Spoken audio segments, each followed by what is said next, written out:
नमस्कार मंडळी, मी प्रमिला तेलंग। पाहू शकता तुम्ही इथे मी मुळ्याची भाजी बनवलेली आहे। अगदी झटपट होणारी रेसिपी आहे आणि मुळ्याची भाजी कोणाकोणाला आवडते ते नक्की कमेंट करून सांगा आणि व्हिडिओ आवडल्यास लाईक करायला विसरू नका आणि जे चॅनलवर नवीन असतील त्यांनी सबस्क्राईब करायला विसरू नका।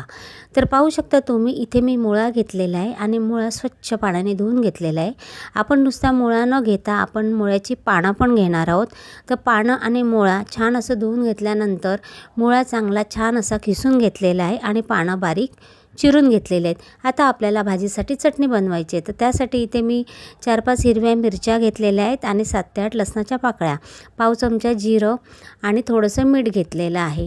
तर छान असं आपण दगडी खलबत्त्यामध्ये ते चटणी वाटून घेतलेली आहे। बघू शकता छान अशी बारीक झालेली आहे आणि असं दगडी पाटा किंवा खलबत्त्यामध्ये चटणी वाटली ना की त्या दगडाची चव त्या चटणीमध्ये उतरते आणि चटणीला चव छान अशी येते।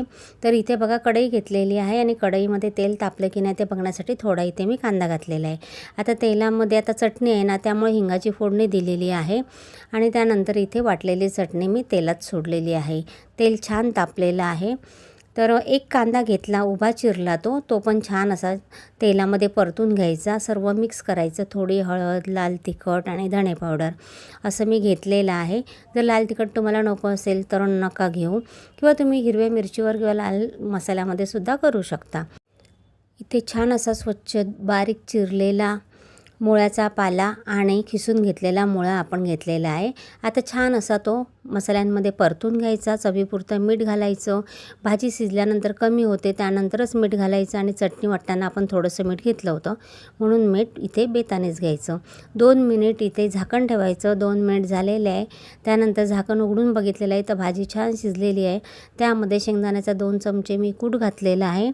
तर तुम्ही इथे ओलं नारळ पण किसून त्यामध्ये घालू शकता। तर इथे मी शेंगदाण्याचा कूट घेतलेला आहे, तो सुद्धा छान असा 1 मिनिट परतून घ्यायचा। 1 मिनिट परतून घेतल्यानंतर भाजी व्हायला वेळ लागत नाही, मुळ्याची भाजी लगेच होते। पाहू शकता तुम्ही सुंदर असा कलर पण आलेला आहे आणि मुळ्याच्या भाजीचा ना वास काही चांगला येत नाही म्हणून सहसा कोण मुळ्याची भाजी बनवत नाही, पण एकदा मुळ्याची भाजी या पद्धतीत करून बघा, तुम्हाला नक्की आवडेल। मस्त इथे मुळ्याची भाजी तयार आहे आणि ज्वारीची भाकरी आणि मुळ्याची भाजी एकच नंबर। कशी वाटली रेसिपी ते नक्की कमेंट करून सांगा। व्हिडिओ आवडल्यास लाईक करायला विसरू नका। धन्यवाद।